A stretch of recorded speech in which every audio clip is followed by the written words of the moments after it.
Hey, Giacomo, Yeah. you know what got announced today? What got announced? Death Guard versus Space Marines. You're right. They did get announced today. That's exciting. It is exciting. I know people have been holding out. This is kind of looking good. Yeah, Maybe we'll get some more once was compendium to become real. maybe. That would be Maybe cool. not. Maybe not custodes. At least not in the current version. But you know, hmm maybe a version. Maybe Tyranids. Maybe. Yeah, hopefully a lot of good stuff starts coming, you know? If you also didn't notice, I finally, after like 2 months, Glasses USA sent me brand new glasses. They were Ah. broken, and I had to do an insurance policy, and it took them 2 months to make me new glasses. So Oh boy. my glasses kept falling out. It was crazy. I remember just like the whole lens would just pop out. It's like losing an eye. I'm like Velma, right? Um, like literally, it pops out, and I'm like, I can't see. Like I'll have to pull over driving, all that kind of stuff. It's wild. It's wild. Yeah, I'm excited to see how good Death Guard are, you know. But today we're not talking about Death Guard or any of that kind of stuff. In Nope. fact, we're going to be talking about um, something close to our hearts, something that we've been doing for quite some time, and I want to get your thoughts on it and kind of help the community grow in itself just by talking about a lot of our pitfalls, kind of things that we think are important in the scene and all that kind of stuff. But we're going to be talking about how to run tournaments. It doesn't have to be just kill team tournaments, though a lot of our experiences are going to deal with kill team. There's a lot of other game systems that you can apply the same knowledge to. Yeah, Yeah. it's going to be good. Let's. It's gonna be good, and we can start talking about it now Yeah. if you want, because we should. So I think the first thing is what that people need to remember and think about is what is your goal in running a tournament? Is it just something you want to do? Because there's a lot of other things that you have to think about when you want to run a tournament, right? You have to be able to provide terrain. You have to be able to not go into the red unless if you're rich, right? You have to be able to, and even then, I don't know very many rich people that just like to lose money, right? Um, you have to be able to think about your goals and your overall strategies that you would want as a tournament organizer. And I think that people just are like, I'm going to run a tournament. You know, they don't really think about it outside of that, right? It's kind of where we started, but I think we had a little bit of a goal and a mindset originally. Um, I think like our mission statement was that the very simple. It was that we wanted to provide terrain. We wanted to run the best tournaments that we could, and our terrain had to be painted three colors. Everything that we had to be painted three colors. There's no ifs, ands, or buts. We're never if we Right. don't have the terrain, we're not running the tournament, right? Because I think I would go to 40K events and I would get really bothered by playing on events that had plastic, bare plastic, or bare styrofoam. That Yeah. was the absolute worst. I remember going to a Dice Hammer event in it was a team tournament. It was at a bowling alley, and I think there was like 100 people there, Mm-hmm. and I think it was 20 teams of five. And the amount of times that I had to play on styrofoam tables was just unreal. And it just, to me, was like, it really rubbed me the wrong way. And then we went to a frontline gaming tournament, who now we're affiliates for, right? We Right. went to we went to a frontline gaming's event, and we got third in a team of five. We got three. We got third place in Renaissance, which is um, Best painted and best overall played. correct. And they gave us a cup, Cup a singular cup for a team of five. for a team of five. So I was like, do we just like break this on the ground and like share the shattered remnants, or like what's going on? So like my other goal as a tournament organizer was to always provide trophies that everyone could take home. because like it really sucks to give out one singular trophy and it just go home with one person, right? Yeah, I would agree. Yeah, it was devastating to put all that hobby work in it and then be like, oh, I could have made this on my laser. Like this is Right, why it's did one why did cup. I spend 3 weeks making terrain? You know, it was brutal. It was brutal. And again, to reiterate that point, it's not so much that it was a cup with a name; it was that it was one cup for a team of 5. Yeah. Like no one's going home with this. You know, it was literally a cup. Like I think our friend has it somewhere, and he drinks out of it, and that's about it. Does he really? That giant goblet? I wish it was Goblet's giant. like this big. The thing was like the size of a regular glass cup I have at home. You're right. It's not. It was not. Again, it's not the size or anything. It's just like, okay, so one of us keeps this. Like, who is it? You know. I'm just. That's all. So my poor experiences at events led me to want to start running events. On top of that, it kind of got a really hard push in the direction from Sheldon. Sheldon was like, I'm not running tournaments anymore. Dakota, I think you're the only one that can run tournaments since you make stuff. Perhaps you can make these events profitable. Now going on to like our outside of our first tip, and that is our first tip is to figure out why you want to run events. Is there no one in your area running events and that's why you want to? Right? Right. Is there a game system that you want to support, but the locals aren't doing it? You know, you got to start it. The other tip is it's going to be difficult. Starting a tournament circuit is very difficult. I remember our first tournament was 7 people. Yep. Our second tournament was 10. Our third was 10 and our fourth was 12 and our fifth was 47. And then our sixth was 87, right? And this was for Kill Team. Yep, just Kill Team. That's how it grew in a singular year. But you have to have your eyes down the road, right? For instance, for our first 4 events, we had 8 sets of terrain. That's it. And then we sold 47 tickets, and I was like, well, we need 25 sets of terrain. Oh, okay, well, we got to work for it. And then it's like, oh, now we have 87 players. Now we need 43 sets of terrain, 44 sets of terrain. Well, Giacomo. Here we go. Let's do it. And many weekends, many less sleep nights, not fully sleepless. You got to sleep at some point. And a lot of hands on deck helped us make it a reality. And again, you know, you might have an in with a store, maybe if you're trying to just be a smaller, and they might have terrain for you already, but we like being in control of all our stuff. So when we go to different places, we have everything we need and we know we have it, you know? Yeah. So, that's tip number 2, terrain. Where are you going to source your terrain? How are you going to source your terrain? And is it a viable metric for you to keep doing that same thing? For instance, there's a lot of opportunities to do terrain. You can go to a store and use a store's terrain. You can be sponsored by, what is that place that sponsored WTC? Bangaba? probably. I mean, there's definitely terrain builders that support stores and stuff. Yeah. Well, the WTC from Spain, there was a specific laser company that came out with an Octarius Rift version of my terrain, and it's true. And then all of WTC played on it, right? But they were from Europe. I can't supply to Europe, so do I care? No, I'm flattered. But that's besides the point. It's MDF terrain that was sourced from there. We also have, and then you also have like Nova Games Workshop provides all of their terrain. So Matt doesn't have to worry about terrain ever, right? Nice. Yeah, KTO1.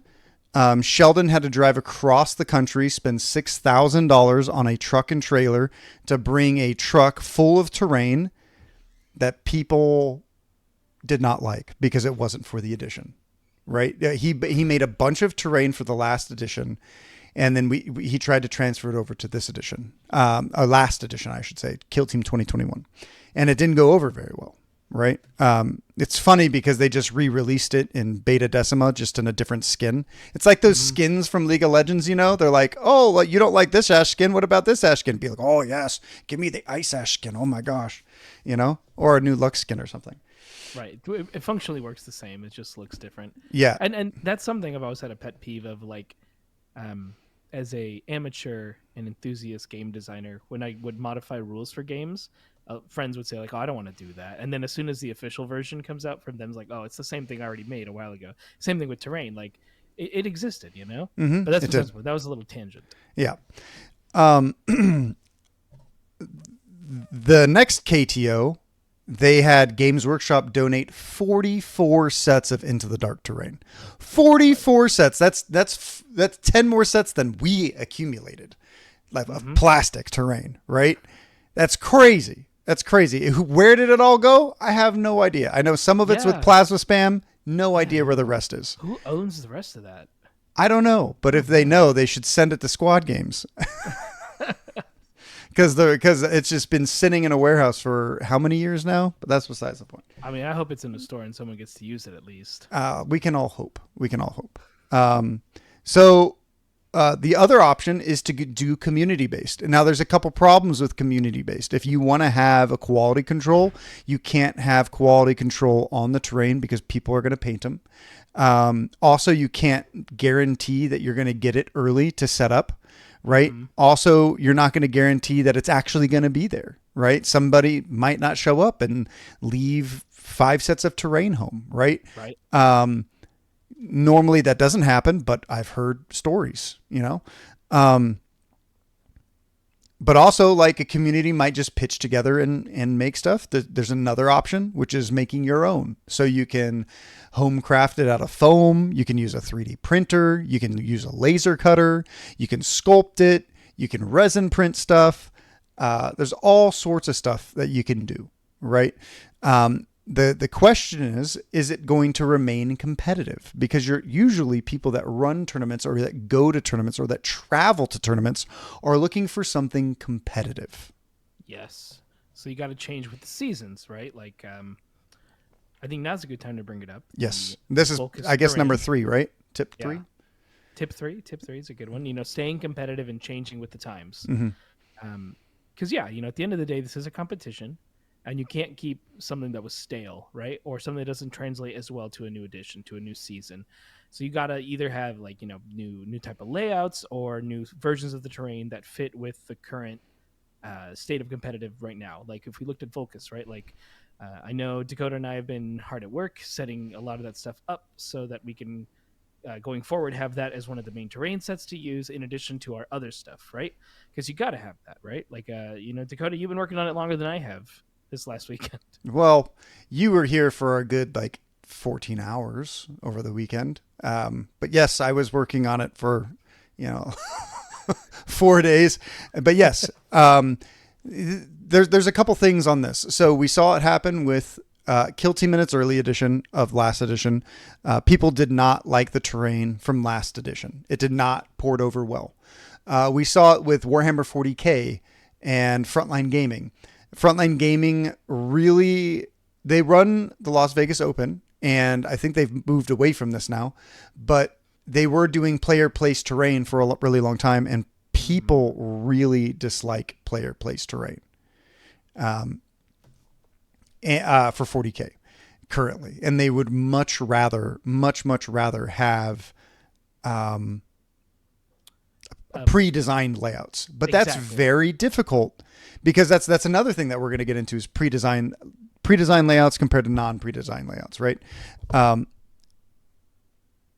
That is something to think about. Like Frontline Gaming, their terrain also did not port over well from 8th and 9th edition, 7th, 8th, and 9th edition to now. If we look at Games Workshop, their events team went under, right? They stopped running events at least. I don't know if that's the actual case, but they stopped running events in 2012. That's when Frontline Gaming started, and they created the ITC, the Independent Tournament Circuits, right? And then Games Workshop has pretty much come in in the past 3 years and really taken stuff over again, running some of the bigger events and stuff outside of Las Vegas Open and some of the other FLG events. Mm-hmm. But that is something to remember. Like, Games Workshop is always going to have competitive layouts because it's typically their terrain, and they can make an infinite amount of terrain for pennies on the dollar. Right. Plastic's nothing to them. Yeah, plastic is, I mean, I'm sure it costs something, but it costs probably as much as my MDF does. I think it costs more money to keep the machines warm and turned on than it is to produce the item at the end. You're probably right. And it probably costs more to pay people to paint it, Right. That's probably where their costs really come from, because Yeah. the plastic itself is plastic. I have plastic right here. Here's some plastic. Yeah. So, so you want to stay competitive if you're running tournaments. Now, let's say if your goal is to create a narrative league and you just want to use whatever terrain, wherever, whenever, that's good too, right? But that comes with your original identity as what you want to run and how you want to run it. And also, you have to find those like-minded people in your area, right? And then you have to convince them to play and to play with you. Like, let's look at one example. This is a great time to talk about this. We did an all random tournament back in second edition, and just to be like, all right, who wants to do this, right? Yeah, a bunch of people were like, "Oh, we want to have just a fun event. Just make something that's for fun." Okay, cool. Yeah, all right, sure. We did it. And then the turnout, was, well, I heard more people wanted this, and turns out, I guess they really didn't. Mm-hmm. So yeah, 10 people showed up. 10. We just ran an 87-person tournament, and then 10 people showed up 3 months later. Right. And I was like, well, where did everyone go? Like, everyone was telling me they just wanted to run a for fun event, and no one showed up. Right. So that, like, that's one of those, when you're thinking about running things like that, expect the non-competitive stuff to not nearly be as popular. Like, I always have friends who say, "Oh, I would definitely play a narrative thing," and then when I bring it up, they're like, "Oh, I don't got time." But you would choose to make the time if you really want it. You will choose to make the time, right? Mm-hmm. So a lot of these players, they want the competition. They like that. That's what they're for, right? So I think usually the best bet is to always play competitive, and in general, tournaments by definition are competitive. Mm-hmm. So it's going to attract a certain kind of player. So if you're doing a for fun one with, like, let's say no prize support or nothing really big, you're not winning any tickets or something for another event, then maybe they're less likely to go to it, right? Mm-hmm. So you have to decide whether you want to keep doing those kind of tournaments, and knowing that it's probably not turning a profit for the most part, which again falls into identity of what you originally want to set out to do. Yeah. So tip number 4 is getting all of your players, getting as many people to come as possible, right? This requires probably the second or third most amount of work, right? Actually, it might even be number 1, right? It might be, yeah, honestly. So how we started was we would go once a week. Mostly me. I think Giacomo was working a lot when we first started Squad Games. Usually, yes. And I would go out to a different game store once a week, every week. And I would introduce myself to the community. I would introduce myself to everyone. I'd go on Reddit. I'd join. You don't even want to know how many Discords I'm in. Okay, how many store Discords I'm in. And some stores are more open than not. The other thing that you have to remember is if you're a store looking into getting into this, it's going to be rather hard to poach people from other stores, right? That'll be number 5 is how to make yourself unique, right? Right. But going back to try and getting as many people as possible is to reach out to all of your friends, your family, right? And see if they can come. See if you can get them to come. Everyone that you meet from here on out is a potential player at a tournament. And you have to convince them as to why tournaments are the best way to play. And I honestly believe in the depths of my heart that the best way to play Kill Team is at an event. And the reason why is because most players are only playing 1 to 3 games, maybe 2 games per month. Maybe 1 game every 2 months, right? You go to an event, you're going to get 4 games in a day or you're going to go to LVO and you're going to get 9 games in 3 days. You literally just paid as many games as you are in the entirety of the rest of the year, right? That is how it is for some people. Some people have to travel really far, or they have to play games on TTS or something like that. So you have to come up with a sales pitch as to why events are good, because a lot of people are gun shy about going to events, and that's okay. You know, that everyone should be, because it's just like a D&D session. If you have a bad DM, you're going to have a bad time. If you have a bad tournament organizer, you're going to have a bad time. You have to make sure as a tournament organizer that you're putting your players first, and you're putting their happiness before yours, right? Mm-hmm. You don't get a lunch. Right. During you your work through lunch. Yeah, during your lunch, you're judging models. You don't get a lunch as an event organizer. That when you're working as an event organizer, you're working. You're not sitting on your phone, sitting there texting people. You're not doing this, you're not doing that. You might be chit-chatting, you have to go answer rules, you have to go here, you have to go there. You're not sitting down and you're not painting, right? Your whole attention should be curating all the people that come to your event to make sure that they're having a wonderful time. What can you do to make sure that they come back next time? Exactly. Right? Because here's the thing. If you don't run a good event, people aren't going to tell you. They're just not going to show up next time. Right. They're not going to share it with their friends to be like, I went to this thing in California and I'm from Vegas. Come with me next time. Yep.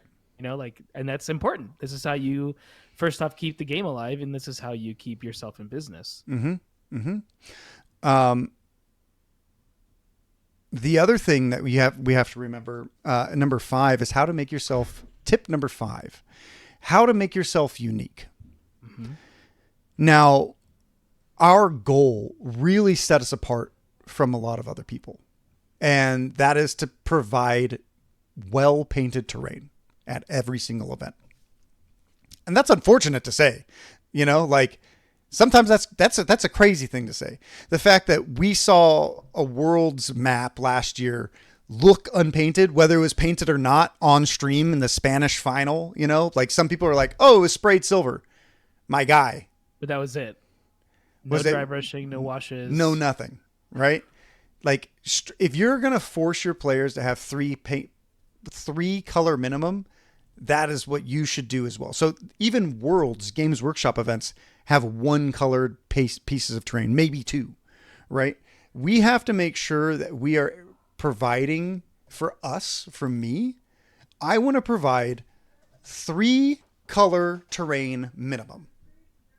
Yeah. Minimum. Easy, right? If for we're going every to ask single you to event. do it, we should do it as well. Yeah. And that is already going to set us apart. And secondly, the other thing that's going to set us apart is the attention of detail that we're going to give and the amount of effort that we're going to put in every time, right? So my effort is going to be more than any other TO that's going to be there, right? This is essentially my life. Do I make money doing this? No. I wish I did. Maybe one day, right? But I mean, it comes with the philosophy. This is the long game. We've been building. As a tournament organizer, you have to continually build your clientele, your base, everyone around you. You have to you are the community. Right. And if you're not that person that can take criticism, then a tournament organizer is not for you. Maybe you could be a judge. Maybe you got a little friend that doesn't care about what people think of them, you know? But they also have to be kind-hearted and ready to go. You know, like that's a difficult thing to find. And I'm blessed to have Giacomo and Saya that embody those things, right? They're willing to literally sit there. Whoa, what the hell? I don't know. All right. That was weird. For those listening, a bunch of lights just glue up. Is it maybe if I do it again, does it? I don't know. I don't know if it'll do it twice. I think it's a one-time thing. It's like the thumbs up. That was crazy. Hey, that was weird. Oh, I did it. Okay, I guess Discord has some weird emotes. All right, sorry about that, everyone. Having a good team, you know. Having a good team. Yes. It's really difficult to do everything alone. It really is. Yeah. It really, really is. Like, we joke, or at least I always joke, and I joke with Dakota and Saya, like, man, if you looked at the way Dakota and I set up like prizes and stuff to buy, it looks like a mess. It's like you really need a swap meet. it's a swap meet, and 100%. Saya brings it up to the next level to make it look nice, easy for people to see what they're buying. So like, I don't think we would sell as well as we do without her, honestly.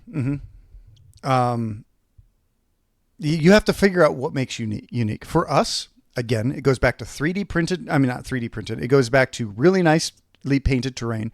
It goes to people vibing with our vibe and how much we care.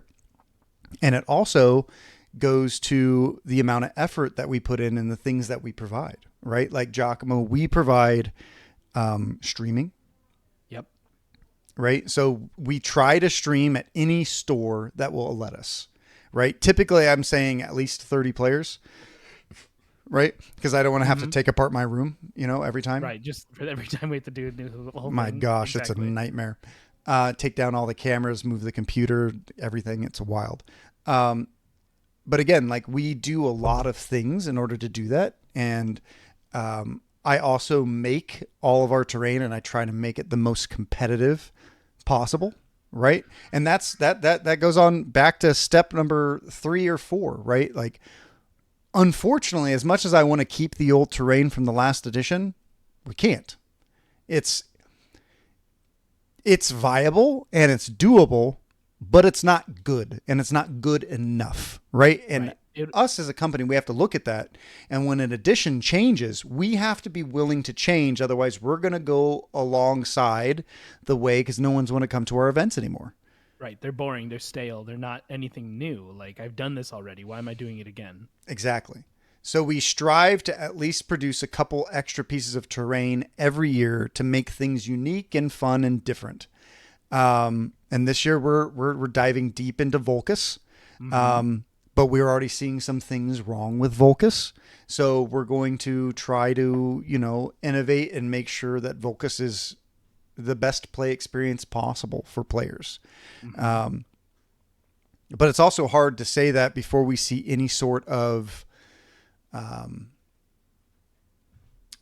change on Games Workshop's end, because ultimately they're the ones that kind of dictate the meta, right? Like, we run a Games Workshop game. If you play Lord of the Rings, if you play 40K, you play AOS, you play Crisis, you play any of these kinds of stuff, that the company that kind of makes the thing for you, right? Like Kill Team 2018, Games Workshop abandoned Kill Team because they didn't realize how big of a game it was going to be. So they only had a couple things and they're like, oh gosh, this thing is so big, we have to make a bunch of content for it. So they made the last edition and they're like, oh my gosh, the sales are going crazy, we have to make the next edition even bigger, right? And look at this, we already have the starter box coming out, announced today? Was it 7 days after the a week after the 8 or box release. Yeah, 8 or 9 days later, it's like, oh, here's the box release. Oh, here's this, I think that those are really, really important. Is like, what's going to make yourself different? How are you going to provide terrain? What does your community look like? Because if you live in like a town with if you live in a town with like 54 people, you might have to look at the next town over. You know what I mean? Unless if like all 54 all 54 people are like avid Warhammer fans and they're just like, yes, we all moved here to play Kill Team every weekend. Be like, oh my gosh, this is a town that I need to move to. Yeah. You got to build restaurants. So it's all just local game stores and you eat snacks. Yeah, just snacks. There's one pub that's also a game store. And that's the only place that actually sells real food, Crazy. And then one apartment building that everyone's like, oh, Johnny, he has the most lit room, But yeah, so I think that those are some of the most important things to think about, but there's more. There's a lot more. And number 6 is the aftermath of a tournament. Because this is something that no one thinks about. What happens after the tournament? Everyone goes home. Mm-hmm. You're stuck at the game store, heaven forbid, by yourself. Most people are by themselves. Look at Matthew Howell, right? Matthew Howell, he only runs one event a year. I think he runs a couple small ones locally, but he runs one big event every year because it takes that much out of you, right? You have to show up the day before or the morning of, depending on the game store's schedule, and you have to set up. And then afterwards, you got to clean up. Yep. But you got to clean up in an organized manner, because by the time you get all your terrain home, or everyone takes their own terrain, heaven forbid you're community sourcing terrain and someone loses a couple pieces of terrain. Right. You're never going to see that person or that terrain again. Right? That's gone. You've lost their trust. Yeah. So the aftermath of a tournament is I got to clean up. I got to pack my car. Then I got to drive home. Then I got to unpack. Mm-hmm. So when we get home from LVO the night before, because Frontline Gaming only pays for the setup day, and then the days that we're there, they don't pay for one extra day. So Right. We're out on Sunday. So we pack our bags. We have all our bags down at LVO, and then we pack everything and we leave by 9. And then we have to drive 5 hours to California. Then I got to drop off Giacomo because he has work the next day. Then I have to unload 100 sets of terrain into my house. And for the past 2 years, it's been raining. It always has. It always has. So like anything you think can go wrong might go wrong. Oh, I remember when we needed to get a tarp on the road too, because Yep. it started, we were worried about the tables. Mm-hmm. Yeah. Oh Yeah. man, that was so. And the these are streaming equipment. unexpected. Yep. And the streaming equipment, unexpected things, Yeah. you know, like it always happens. As we joke, or Sia's joke, like it's a curse of LVO. As soon as they're coming up, something happens, and it's like now you have to suddenly figure this out, or else it's over. LVO has been a nightmare every single year we've done it. Every single. But year. it's been worth it at the end every single time. year, though. Mhm. Yeah, because I think the first year we had a flood. The second year we had a fire. The flood destroyed a bunch of terrain and we had to restart from everything. The second year we had a fire and brought everything 2 laser fires, which is we've still not recovered from. We have 2 small lasers now, but no big one. So we will hopefully get the parts, and that'll be up and running, and yeah, we'll see. We're on the mercy of the company. Mm-hmm. We'll see. So there are a lot of trials and tribulations into running a tournament and how self-sufficient you want to be. Because here's the thing. If I just ran community-based terrain every time, no one cares. No, I'm not going to need a lasers. I'm not going to need 3D printers. I'm not going to need any of that. But you know what?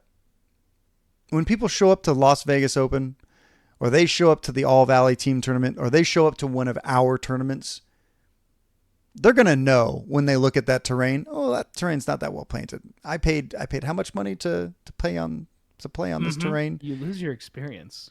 Yeah, you have to build something. So I think tip number 6, maybe tip number 7, I don't know. We're just going The here. next tip. Yeah, is you have to be able to build an ambiance. Now, you might not need to for a 10-person event, because when there's a 10-person event, me and Giacomo, we just show up, we just run the tournament, and then we go home. You know, like it's like, all right. Piece of cake. We did that once. Yeah, like everyone already knows it's just a 10-person event. You know, like it is what it is. When you get to 20 players, though, those 10 players are pretty much going to all of your events. You know, they're like, all right, yeah, it's an event. I got to get ITC points. That's why I'm here. I don't care about terrain. I don't care about prizes. I'm here to win ITC points, right? When you start going to 20 person events, 30-person events, that means people are traveling to your event. Because I highly doubt you live in that sacred town of 54 Warhammer players that they show up to everything. You know, I highly doubt that exists even, you know? Have nothing going on in their life. This is all they do on the weekends. They've never run into an issue. They don't even have girlfriends or boyfriends. You know, they're just there. Nothing. Yeah. They're just there to play Warhammer. Gosh, the life we could have. What a life. Said no one ever. So, you know, like realistically, that's the case, right? Yeah. Yeah. And you're right. It's going to be people from out of the city. And that's why it's so important to Build kind an of build ambiance. reputation. Yeah, build your ambiance. Have that like, yeah, I really like that squad game tournament. They gave me snacks that one time. Like Hmm. little things like that. They'll say it, and it's like, oh, I like the vibes here. And I don't always like using the word vibes, but that is correct in this sentence. Yeah. Yeah. So how are you going to build vibes, Giacomo? How do we build vibes at events? I think we do some things that are very specific. Well, for one, I always try to make sure that everyone's comfortable, whether they're because I'm in charge of the streaming. So I always let people know how it's going to operate and that I'm right here if you got to ask me anything. If you're uncomfortable with something, let me know. I want them to feel good about everything. I like to talk with everyone afterwards too, and just try to share the common joy that's going around. Like if someone stops to talk with me, like all right, cool, take a moment, start talking with them. Feel really casual so they don't feel like uh, as nervous, right? They feel more relaxed when they're talking to the organizers because it's just like, oh, we're just hanging out with friends. So I try to keep that very like casual mindset while also trying to be as professional as I can be, on the floor with everything that I have to do that I'm in charge of. How about you? So I think from the get go, we came from Warhammer 40K. I've been playing it since the year 2000 Mm-hmm. and competitively from 2005, right? And I think I stopped right around the Ard Boys end, so 2012. So I played about 7 years competitively, from like 15 to 22, and then Mm-hmm. kind of went a wayside until I started my own thing, right? But the biggest thing with that was Hobby Track, right? Mm. What is Hobby Track? Hobby Track is a way to work to earn points at an event with the skill of your brush and the time that you spend away from the event doing your hobbying. Now here's the thing. People that are competitive, they don't care about Hobby Track. They don't care. They're going to be there for the event anyways. Mm-hmm. But you're going to start pulling in people who care about painting, who care about Mm-hmm. being able to score stuff, who care about showing off all the cool LEDs that they put in their little Space Marine heads. Oh yeah. They're going to care about drilling the barrels. They're going to care about their edge highlights and all the paints. They're going to care about all Mm-hmm. these things, and it just builds. We could see from year one at LVO, we had, I don't know, maybe 18, maybe 16 participants, maybe five, and maybe like 12, no, eight of them It, brought display boards. it was like an eighth. It was very small. Yeah. The next year, we had probably half the people bring stuff to be judged, which was 50 players because we had 130 players. And then the majority of them brought display boards. We ran out of space for displays. Like it was kind of crazy. We had to be like, all right, bring them in. Like 3 days worth of us judging Hobby Track, Yep. right? But the thing is that when people walk in and they see these beautiful display boards, they see these beautiful armies. It adds to the ambiance, and it means nothing that you had to do. All you have to do is support the hobby as a tournament organizer. Maybe it doesn't mean anything to you. Maybe the reason why you want to do tournaments is to support the hobby side and you don't care about the tournament side, but you have to care about both, right? Another way to create an ambiance or a vibe, right, is to have decor. Do you have 3D printed stuff around? Do you have things for sale at a shop? Do you have kill team balloons? Signage. Did you go the extra mile by having signage? Did you go the extra mile by having music? Mm-hmm. Or a big Streaming the old event. Yeah. stream. All sorts of things can do that, right? Um, did you pull in an influencer from out of Mm-hmm. state, right, to come to your event? Did you start your own convention like CritCon did up in the Pacific Northwest, right? They had 2 wonderfully successful years of Kill Team, and they started their own convention, right? Um, there are people out there doing the right things, but there's also people who get too big too fast. So I think I want to dive into some warnings, some words of caution. Hmm. Don't get too big too fast. Yes. Pace yourself and look for the long game. There are multiple tournament organizers that I know that got in way too over their head. Shh, I was about to curse there. We were close to being in over our heads every LVO, every time. We really Well, are. it's just yeah, and we just make it. I mean, every year gets a little easier to make it, right? It does. But we have new stuff this year, so it's sort of like we're resetting, and now we have to grind. But thankfully, we know what to expect, so we can plan for it accordingly. Mm-hmm. I think that trying to rent a venue in your first year is a really bad idea unless if you've run a lot of events and this is your profession. Right. Because essentially what we're doing as tournament organizers is we are entering the field of really it is event organizing. Yeah, we are event organizing with no training, no schooling, no job stuff ever. Right? Mm-hmm. And the problem is with typical event organizers, they're not really seeped into the scene. So even if you pull one of them, it's going to be hard for them to figure out how to advertise your event. So are you advertising your stuff on Discord? I realize that we put a lot of stuff on Discord that basically no one ever sees. So they they either mute your Discord, right? Most people just mute Discords, right? So, so do you push it out to Facebook? Well, no one of our age range is really looking at Facebook very often. Then you have Instagram that some people are looking at. You have Reddit that some people are looking at. So really the best course of action that we've found for growing stuff organically is word of mouth. Mm-hmm. You just have to be good enough to have people say how cool your event was, go and tell their friends, and then bring more people next year.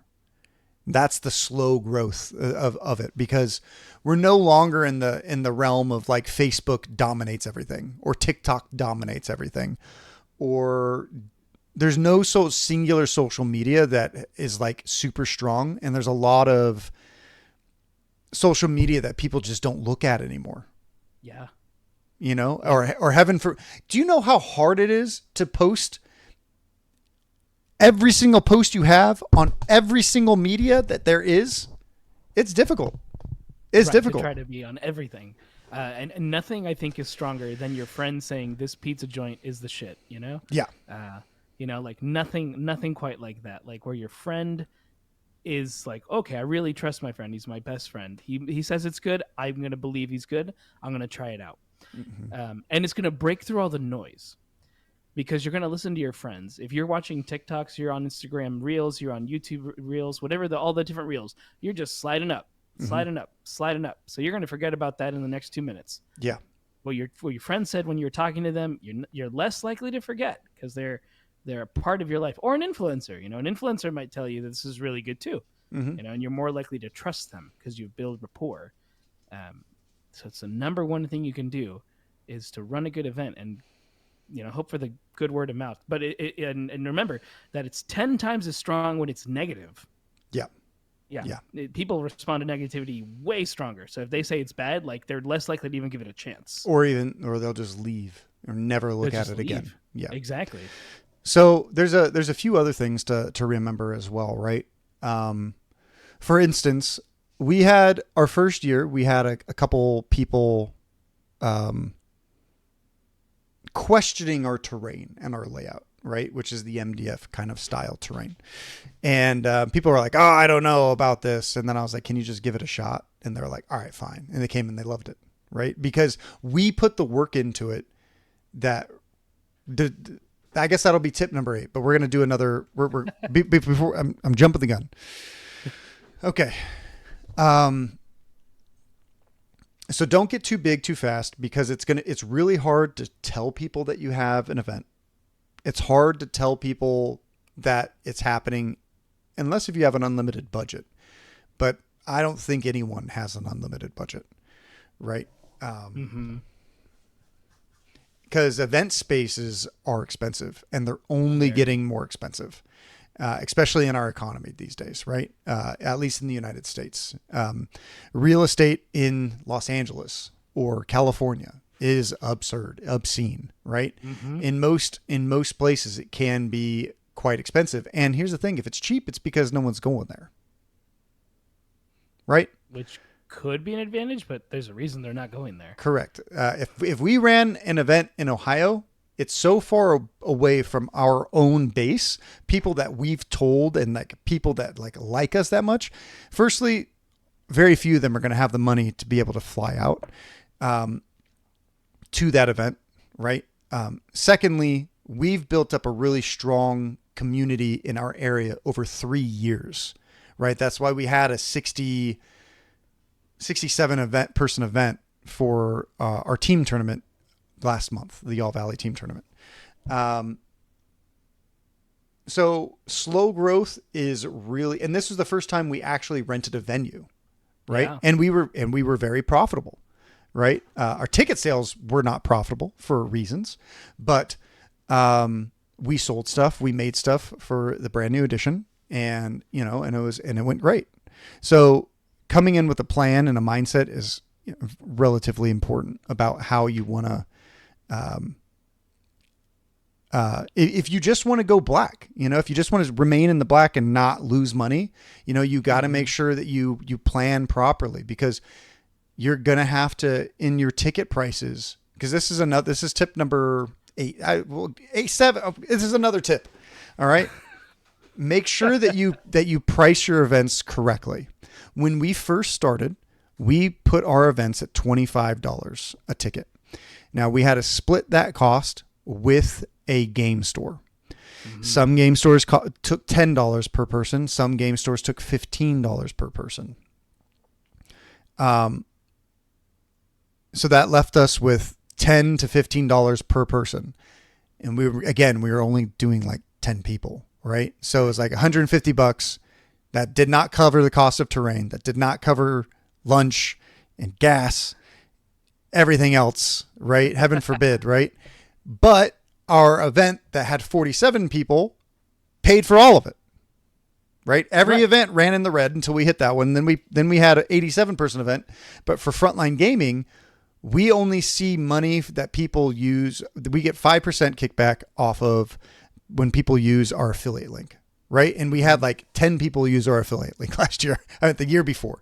Last year we did a lot better, but it's still only 5%, right? So like on only Frontline Gaming ticket sales, or I guess if you go to their shop as well, if you want to help support us there, you can use our affiliate link and go buy. Link in the description. Yeah.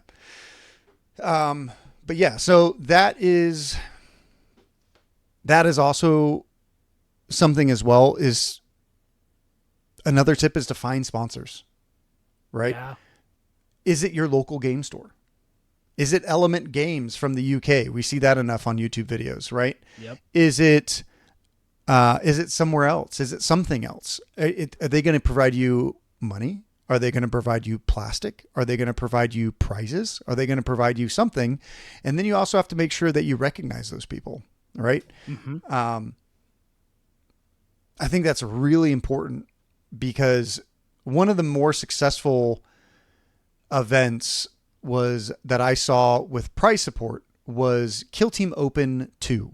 They had tons of stuff. One guy on their team, they had a team of 5, which is 2 more people than us, which was great. They had a team of 5, and one guy, all he did all year long was just reach out to companies and get stuff all year long. But in the end, it kind of hurt them, because a lot of those companies wanted shipping.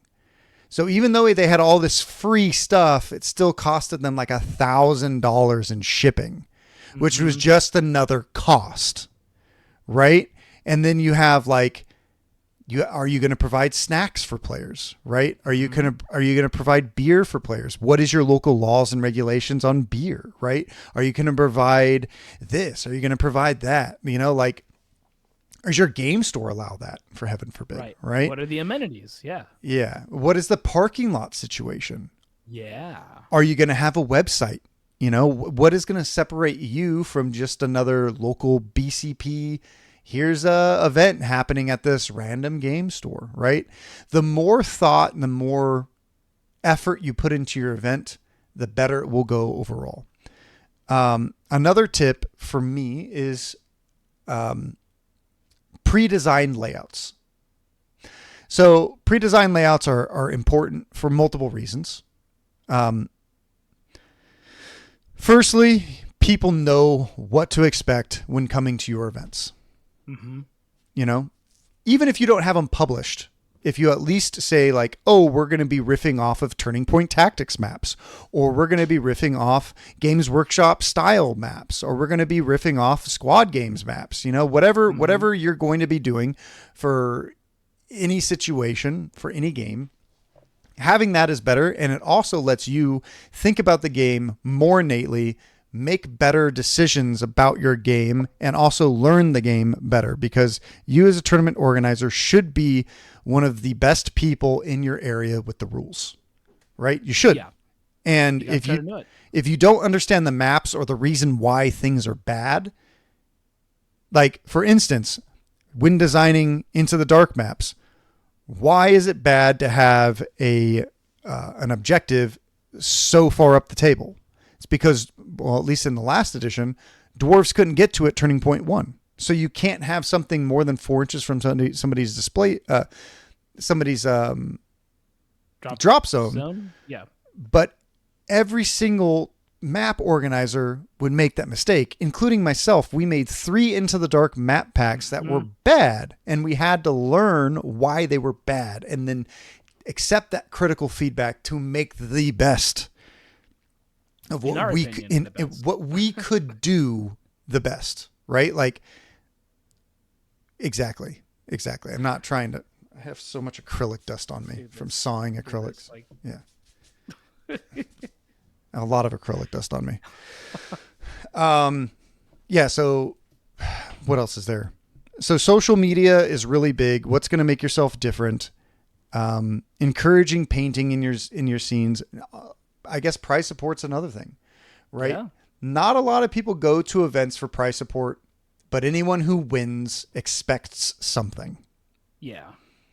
Right. And if you can make if you don't give them something, or you give them the wrong thing, they ain't coming back. It's happened. I've been there. We had the cup. Would I ever go back to the Las Vegas team tournament from Frontline Gaming? Hell no. Not. Hell no. Not with maybe if things changed, right? We haven't been there in 2 years. I don't even think they run the event anymore. Yeah. Little shade, you know? Like if you can provide awesome prizes, people remember. Like that was like such a bonus to them. You know, it's just another thing that builds your ambiance without you really having to do anything. Well, outside of course, collecting and getting prizes for it. Mm-hmm. Yeah, and we do these little medallions. You know, I'm sure people have seen them on Reddit or other places. You know, you definitely have. Cyrac likes to post his. He does. Yeah. Since you make a lot of tournament ones, not just our own. Yeah. He's a great player at tournaments, so he wins a lot of them. He's got a lot of magnets. He does. They're good for your fridge. Show it to your mom. Show it to your. Can you find a magnet? No, can you find a magnet? I like that. Remember, as long as you can find a magnet.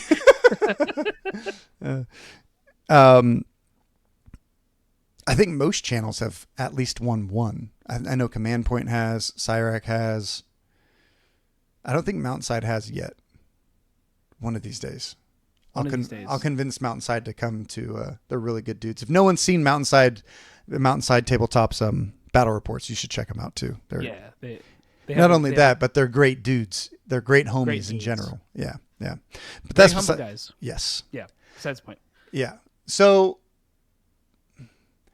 remember that you want to create an ambiance. What else is there, G? There's so much stuff to do with tournament organizing. Think about storage. Like about the stuff you have. Like, you know, it's one thing, we're blessed that we now have a trailer. Mm-hmm. But before, that Honda Fit was working overtime. It was.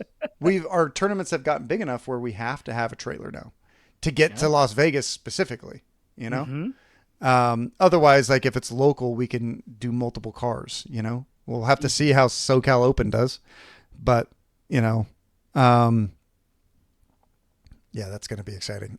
Yeah, SoCal is literally right around the corner when Mm-hmm. this releases. Mm-hmm. So if you are in the San Diego area or in Southern California and you got some time this weekend and you want to play some of the new edition, feel free to come out. We're going to be running it, and you'll get to see everything we described in action.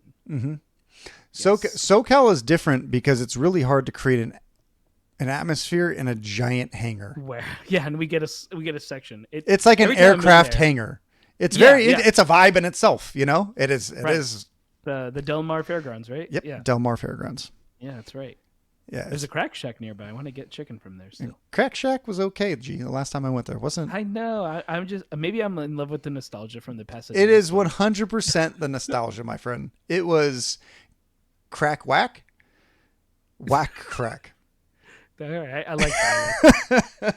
Meringue style fried chicken. I'm still in love with it. But yeah, you're right. It's literally like a giant hangar. So we get a weird section, but in a way, it's its own thing. Like, all right, you're seeing Kill Team 1 second, and then next over, I think to the left of us, facing the wall, Legion was over there, and then behind us was Blood Bowl, the first time, and then over there is all 40K because they literally take the whole space. Yep. And they're doing their thing. Is their stream as good? I'm not going to say that it's as good as ours, but SoCal Open doesn't allow a stream because there's no internet, so we have to record it and then post it later. Yes. I don't think we posted the All Valley Team Tournament because I don't think anyone's going to watch the old edition anymore. Not anymore. We are now in the waves of third. Second is but a sweet Crack Shack nostalgic memory. Exactly. So that is something, if you like battle reports, we will have those up after SoCal Open. Probably within a day or two, sometime that week, because we have to just get back into our part of California. Yeah. But that's a few other things. Is there there's a couple other warnings I would say before we end the subject. I think one thing, expect the unexpected. Expect confrontation. Mm-hmm. You think everyone's a very chill person, but when you're in a competition, people start putting it's like their life is on the line and they start getting angry. So knowing how to de-escalate or preparing for that you may have to de-escalate something, I think is vital. And we found that out early on. And Dakota, you were spearheading that, and I think you handled it as best as you could. Yeah, we had to develop a player packet, because Frontline Gaming didn't have one. Games Workshop doesn't have one. I think we're still the only event organization company that has a player packet, like what we expect from our players. A code of conduct, right? There's a few things. Conflict is inevitable. We're playing a competitive game, and that is not to steer anyone off of ever going to an event. As a tournament organizer, you have to be willing and able to deal with drama. Mm-hmm. As an organizer, there is tons and tons and tons of drama that the normal player will never see. And they should never see. There's cheating that happens. There is rude individuals. There are people who dislike you or dislike your terrain. There is people who can't believe they spent this much money to come to an event, right? Mm-hmm. A bunch of different things that happen, right? You're providing a retail thing, like there's going to be people who just don't like your decisions or your team's decisions. Like, I can't believe you got this rule wrong. You're supposed to be, it's like, hey, we're all human, Right. Like, we're going to make mistakes. Everyone makes mistakes, including you. I'm sure you've accidentally moved an inch too far once in your life, Right. So, I think that is a very good call out, G. And that's something that my old job used to be the head of security in NoHo, right? But I don't remember what the club was called. In West Hollywood. West Hollywood. Yeah. EP and LP is what it was called. There it And is. it was a rooftop bar and a couple other hotels and stuff like that for many years. So I dealt with a lot of conflict and crisis resolution on the regular, especially with like people being drunk, it just makes it worse, right? Oh, that's Yeah. another thing. If you have alcohol featured on Alcohol. you. Yeah, you're right. Alcohol Oh, increases the likelihood that there's going to be conflict, right? Um, innately, and alcohol reverts people to being children. It is what it is, that's what it and is. Expect it. expect it. And sometimes in not necessarily a negative way. Sometimes they're just really friendly, and maybe you got to get some stuff done, and they don't let you do what you got to do, and you got to be as polite as you can to just be like, "That's awesome, man, but I just need you to do your thing." Hmm. It's only happened a few times, and they're good people. They're good people. I swear. They're just very drunk. I swear, they're just very drunk. Yeah. So there's other things that you have to be aware of when you're doing it too. You can't be shy of conflict, right? Mm-hmm. You are the person there that is there to protect everyone else, right? If someone's being a bully, you have to be willing to step in. If somebody's being rude, you have to be willing to step in and talk to them. By all no means am I saying that you're supposed to be a tyrant or things are black and white, because things are not. Things are very gray, especially in Very the gray. event organization area, right? You have to be willing to deal with that, because when something's happening, the player two places over is going to have no idea that it's happening.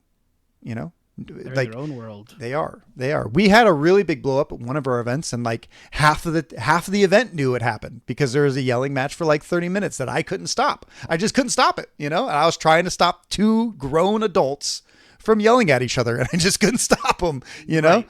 I figured out ways to stop them now, right? I think introducing the yellow card and red card system is really easy. And being like, hey, if you guys don't stop, I'm going to give you both a yellow card. You both are going to receive minus 10 points for your game. They still don't stop. If you don't stop, I'm going to give you both a red card and you both are going to be ejected. That's usually going to make them stop, right? Mm-hmm. But if you're not willing to do that, that's something that can be a problem, especially if one of those people is an influencer or one of those people is relatively popular in the community, because we've had that issue in the past with content creators or other people being a little bit too extra, and it's harder to confront them, or at least you feel like it's harder to confront them, but we're all humans. We're just people. We're just dudes and chicks,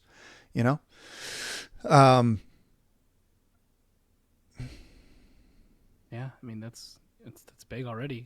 Just be willing to do it. Another thing is never ignore someone's, for instance, if somebody, it's hard to say. Do your best. If somebody is coming up to you to tell you that someone's cheating, and let's say that person who's cheating is an influencer or relatively big on YouTube, right? At the time, or big on a podcast, or big in the general scene, right? In your community, right? Never, and let's say they are one of the best players in the world, or if they are one of the best players in the world, right? It is your job to never let a tip slip by. Because the thing is, maybe that person just doesn't know the rules as well as the best player in the world. But maybe that competitive player has the itch and is pushing the rules a little far to make sure they win games. Right, taking advantage of new people. Taking Or advantage. people who are too afraid to stand up to them. Yep. Or women or children or this or that. Right. So it is you are the first and the last line of defense as a tournament organizer to maintain your integrity in your scene at your event. True, because I cannot tell you how many times I've gone to different games where I've had different friends of mine going like, this one guy is friends with the organizer, so he lets him get away with everything. And so then you stop going to it because you don't like that. So on the TO, they failed, right? They didn't make it fun for their player base. And you gotta protect the people They are paying you for an experience, and they're not paying to get hurt. You Mm-hmm. know, Mm-hmm. so this is huge. Mm-hmm. And yeah, you're going to develop friendships and all that kind of stuff, but you have to also make sure that you are also being objective, you know? And if you Mhm. can't be objective in a situation, you got to pull somebody else to be objective for you, Yes, right? that's why we have three different judges. Correct. So I think that those are a lot of really, some are going to be stronger, and I had to, step around a few other things without saying people's names and all that kind of stuff, Um, but I am one of the very few tournament organizers. It's me and one other guy on the East Coast who's ever had to do anything to players who have cheated or done anything in the realm of Kill Team. We see 40K as much more open with stuff like that, or that people get caught on. I'm waiting for Tactical Turtle to find somebody cheating on one of our Yeah. streams and being like, "Oh, did you see this thing on Kill Team? Oh, this guy, he did this. Oh my gosh!" Like I'm waiting for that day to happen. But like currently, we're not in that realm just quite yet, right? Because the other thing is that people get a lot of rules wrong, right? Like in our battle reports, we get some rules wrong because we're trying All to the learn. time. We're trying to learn this edition. We're trying to learn brand new teams we've never touched, for this edition. And sometimes it's hard to get every rule right, but it is important as a competitive player to remember to try and get as many rules right as possible at an event, right? Like I'm not going to take Blades of Lame to an event, right? They're way too complicated for me in my little puny brain, right? Especially when Striking Scorpions don't have a 3-up save. They definitely need a 3-up save. Yeah, the team that I'm going to know the best for me is going to probably be Angels of Death and Death Corps or Veteran Guardsmen, right? Right. So like if I take another team, I have to expect that I might get a rule wrong here and there, right? But this is not a competitive integrity podcast for this one. This is a how to run events better, I guess. There you go. Yes, how to run them as best as you can. Yeah. Yeah. And don't let anything we say here trip you up, like if you want to run if you want to run an event, you're going to run a great event. Yes. The community as long as you do your best. But if you don't do your best, people are going to notice. They will notice. They will. And again, you don't have to do this alone. You can get a couple friends, and that's what we did. And you keep working at it. And if you want to just be local, that's fine too. If you can bring people together to play a game that you all really enjoy, I think that's wonderful. Yeah, I think I've seen between 2 and 5 friends typically start like a scene or like some sort of an organization. Sometimes I feel bad for Kenny Roll a Crit because I think he runs the events that he runs by himself. I think he's solo, yeah. And I don't know how he does it. I hope he has a friend that's helping him behind the scenes. Maybe he does. Maybe he does. It's a lot of work. It is a lot of work. It is a ton of work. Oh, side note, if you're running an event, just and you're playing in the event because you have to. This is a big one. This is a big one, actually. This is one I always say, like, don't be salty for stuff. Like, all right, hey, you're not here to win your own event. You're here for the player to have a good time. And if you win your own prize, maybe you donate it to the next person. Like, try not to keep the things that are yours because it's not for you, right? I didn't run this for myself. I would have just bought myself a product. Let the players know that it's for them, right? So like, be willing to be this, have a little more leniency if you're in your own tournament. There's nothing tackier than that. I think anything greater than 12 players and you're running in your own event or you're playing in your own event, you're going to start running into bigger and bigger and bigger competitive integrity issues as well. You can't catch people running. You cannot catch somebody playing a rule wrong if you're playing a game. If you're playing in your own game, you're not going to notice so-and-so running 16 blooded models. Right. You're not. You just can't, right?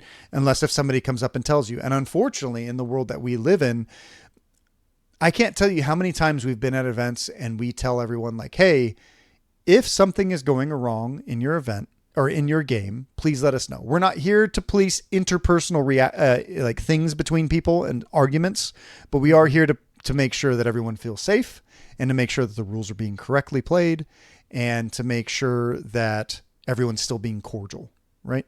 Mm-hmm. You can't do that if you're playing in your own event. Right. So expect to be like, I'm going to break away a bunch. Because really, the only time we are playing is if someone has like, they've got the buy and they're just sitting there bored. Like they got to do something, right? They paid for the ticket. But like at bigger events, it's just going to happen because you got to be able to walk around and check everyone else out. Mm-hmm. And, 10 minutes, like I view tournament organizing like a waiter. I'm going to every single table, making dad jokes, making sure everyone lightening the thing, being like, oh yeah. Like let's say there's like a 10-year-old child playing. I'll be like, hey, you being nice to her? Is he being nice to you? And they're like, no. I'll be like, oh, I'm going to come over there and beat you up, my guy. Sure. I'm sure that can get annoying to some people, but as long as you're breaking the ice between players, touching each table, making sure that everyone's having a good still having a good time. It's important. It's important to make sure. But again, if you're playing in your own event, you're not going to have that happen, especially golden ticket events. Yeah. There was quite a few golden ticket events that the organizers this year for Kill Team were playing in. And I think that is innately wrong for a golden ticket event. Mm-hmm. That's for your players. That's what they're paying for. And hopefully in the future, Games Workshop can say like, hey, you cannot play in your own event if this is a golden ticket event. Because I know Games Workshop has told me that before, but maybe they haven't told that to everyone else. It is a no. Right. You straight up went to Utah to go win a ticket. I had to. Something outside of your event so that you could do it. I had to travel nearly 1,000 miles to go play and steal a ticket from Janice. I had to steal. I stole it from her. I stole it. It was her ticket. Is she coming to steal it back this weekend? I hope so. I hope she's coming to. I hope she does. That'd be nice. Yes, she is. So I think like that is a big thing, Giacomo. That's a great call out. Again, if you're having an 8-person, 12-person tournament, no one's going to care, right? But when you start getting golden ticket events, when you start having these higher competitive things, oh gosh, I can't believe we didn't talk about this. Well, we can bring it up now. Oh man, why didn't we say this earlier in the podcast? This is one of the most important parts. Well, if you're still listening, this is good. You're about to catch an important thing from Mr. Dakota. Every competitive player cares way too much about internet championship points. Mm-hmm. Fake internet points. If you don't give out fake internet points, ITC points, why even go? You will never see those players come back. I have gone to events where they did not give out ITC points, and I never went back. Whether or not they started giving events, we had this one TO in California that was notorious. He ran 8 events in 1 year. Did not give out ITC points for any of them. And every single player that went to the events had no idea they weren't getting ITC points. And they were fuming. Mm-hmm. One of the players would have been top 5 in the US if he would have gotten all the points that he won from those events. Right? Mm-hmm. It's really important and it's really easy. You just go to bestcoastpairings.com. You start an account, you make an event, you go over to the organize tab, you pull it down and you go to tokens and you say submit for token. You click on what event you're going for, and then you can click for a hobby track token, and you can do the competitive event. And you want to do those at least 2 weeks because it usually takes whoever's responding to make sure that each event request is a unique request instead of like request. They're only going to give you one, right? And it usually takes about 2 weeks. So you do it 2 weeks before your event. It pulls up. And then when you submit your event, you can put it in. Now, I will tell you, people that are saying tournament organizers that tell you, oh, I forgot to I don't know how to. I've been contacting BCP. They just don't know how to put the ITC point. They probably don't know what they're doing, which is okay. I mean, our first event ever, we did not get ITC points until we went to Las Vegas and I was able to talk to the people. And I was able to talk to Casey from Best Coast Pairings and be like, hey, there was this one event. I didn't know that you guys had a 1 month limit. If you don't submit the event within 1 month, you cannot get your points. Mm-hmm. There's other people. Oh, here's another big one. Gee, how did we forget so many important things? That's why they're coming to us now. Yeah. When you're running events, you should not compete with big events. Yeah, on the same weekends. Yeah. For instance, there was the Triangle Open that competed with LVO last year. So a bunch of people, I think there was 30 players went to the Triangle Open. It was cheaper to go to, and then there was 131 players that went to LVO. We all played on the same weekend, but guess what? Frontline Gaming, ITC, and BCP shuts down your ability to submit scores the last day of the season. They stop letting people submit. So all those people that went to the Triangle Open hoping to get their very last scores in, right? To get top 5 player, top 3, top 2, top 1. This happened to a couple people. I think one person would have been third in the world. Mm-hmm. One of the Garretts winning the event. But, unfortunately, BCP stops letting people submit. So because of that, for that particular event, the scores got pushed to the next year's event. And, I'm sure it made some of those players upset that they didn't get the points for that year because they would have had a higher fake rating for them that year. But it's important to realize that there are big events happening all over the United States. If there's a really big event on the West Coast and you run an event, you're probably not going to get a lot of players because they're not going to show up to it, right? Like if we run a large event the same day that they're doing it in Dallas, this happened at Dallas. I went to Dallas and they had another Kill Team event that happened 40 minutes away and 20 players went to it. And the Dallas event for Warhammer, we had 42 players. I don't know. That other one might have had more players had maybe they chose the weekend before. Or the weekend after. Or the weekend after. Yeah. Yeah, and then Warhammer would have also done something. So it's important to be aware of your individual events happening in your local towns and your local cities. For instance, Comic-Con is quite big in San Diego. Mm-hmm. So if we ever want to run an event in San Diego, we have to make sure that doesn't happen on Comic-Con weekend. What else happens in July? Well, Games Workshop typically runs Tacoma in July. So there's 2 weeks out of the month that if we want to run an event in July, we can't run it those 2 weekends. What else happens? The 4th of July. Okay, so now we're going to have one weekend open in July that we're going to have an ability to run one, or we're going to have to realize that if we run an event, we might see diminishing returns on that weekend because of the other events going on or 4th of July or something like that. So you have to pick your poison, right? You got to find out what's a great weekend, right? That's a huge thing. Like what's a great day, Right. And then eventually you can make a weekend yours, right?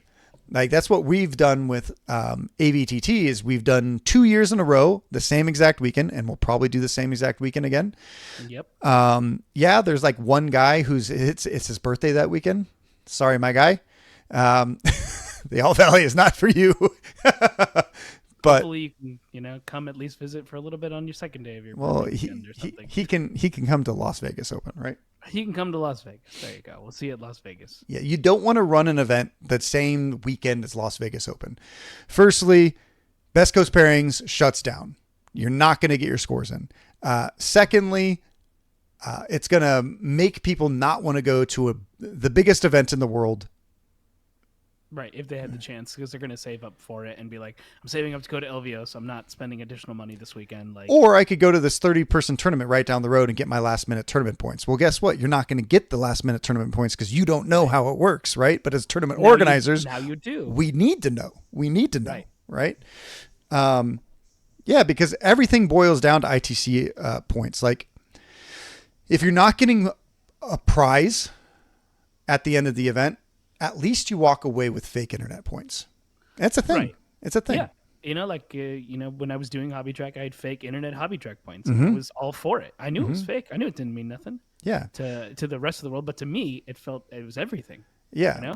Well, what's crazy is that they didn't support Hobby Track for 2 years. Our first 2 years as a company, Squad Games, we ran our own Hobby Track, and finally Games Workshop picked up on it, and now they're running Hobby Track with no metric, but it's there. I think everyone's using our metric. which is, hey, that's what it's there for. We always encourage people, use the stuff we have. The resource is free. So I think that's all super important things to remember: what weekends you're working with, what events are going on the world. Like, sure, if something's happening on a different continent, who cares? But still, you can't. Yeah. LVO is a bad weekend because that's when BCP shuts down, right? Literally, bro, I can't tell you how much stress those guys are under. Like, I think last year LVO, there was they did strength of schedule, and one of the top 16 players decided to drop, and it shifted like 12 people in the top 16, and didn't they have to do like 2 extra rounds or something? Yeah, they did 2 extra rounds, but they also had to, and 40K rounds is insane. But the guys were up working from like 8 p.m. till 7 a.m. until they got it all squared away. It was crazy. They had to do a lot of, that's besides the point. But figuring out your guys' own competitive meta is important, and also find a bunch of like-minded people. They're out there. Come up with a plan, think about it, and then try to make the best event possible. And that's the way that you'll be successful. Look at New York Open, look at Kill Team Open, look at CritCon, right?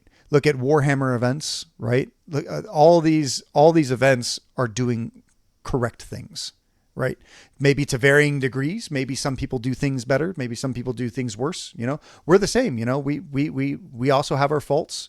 And that's why my final one is to always be open for criticism. You can't take things too personally. If you don't like criticism, being a TO is not for you. Nope. If you can't handle like people who don't do well at your events, like talk crap behind your back about something, or talk crap here, talk crap there, it's not for you, right?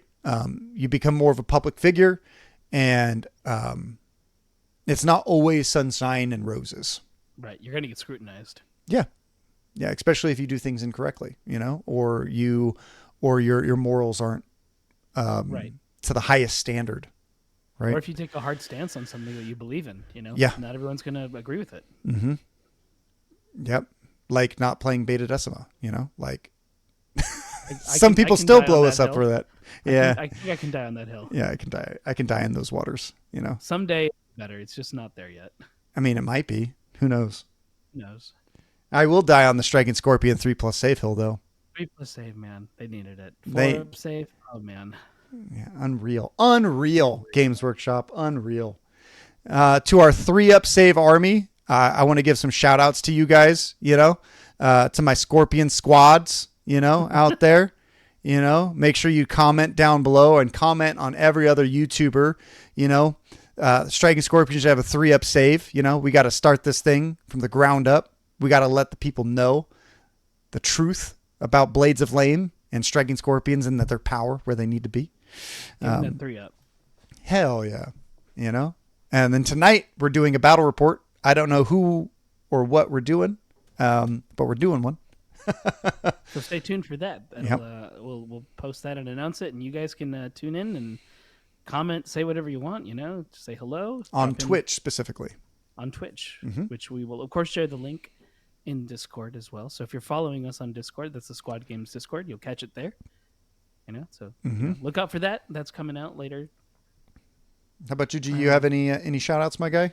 I do. So, like I just mentioned with the Discord, if you want to join the conversation, you can go there because not only do you get access to the links for Twitch that are easier to get to, but you can also share your hot takes. You can show us the newest work in progress you have or the completed stuff you got. Ask the greater community of not just Kill Team but just hobbyists in general. Maybe you got like a rules question. We're there to try to answer it as fast as we can. Mm-hmm. And of course, you can find us on Instagram at squad_games_entertainment. To check out any of our media stuff that we're doing out there. And you can follow me on Instagram at wargaming_studios. Mm-hmm. How about you, Dakota? What do you got? I want to thank everyone who's really active on our Discord. Sometimes we don't get to answer all the questions, the rules questions out there, or the hobby questions out there.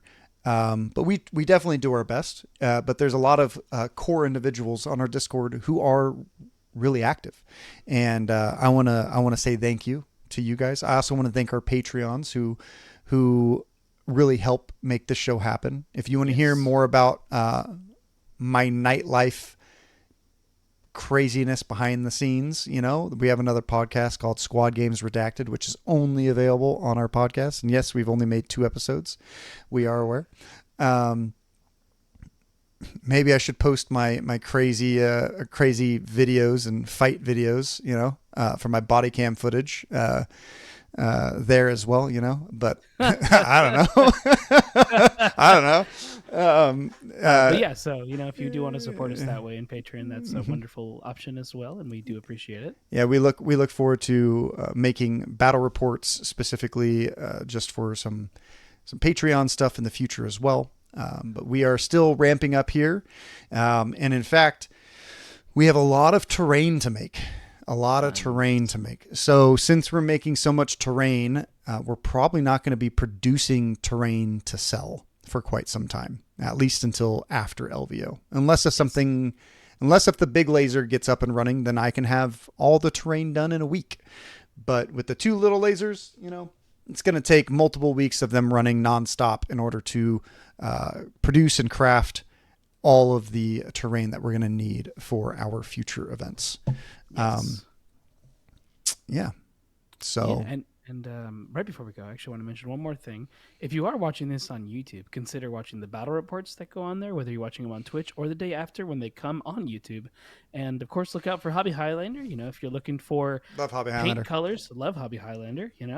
That's one of my favorite things to watch outside because I think we're funny. I don't know if the world thinks we're funny. Somebody on our gold video said that we were comedic gold. Wow. Which I found comedic gold. I found that very amusing. But we are trying to get the Hobby Highlanders out a little bit faster. I think we've released 5 episodes and we filmed 9. So we still have 4 more to produce and get out to you guys. And we're trying to make that a more regular status. They do that is our one huge editing. That is the one editing bill, Yeah. The one that takes the most time. It does.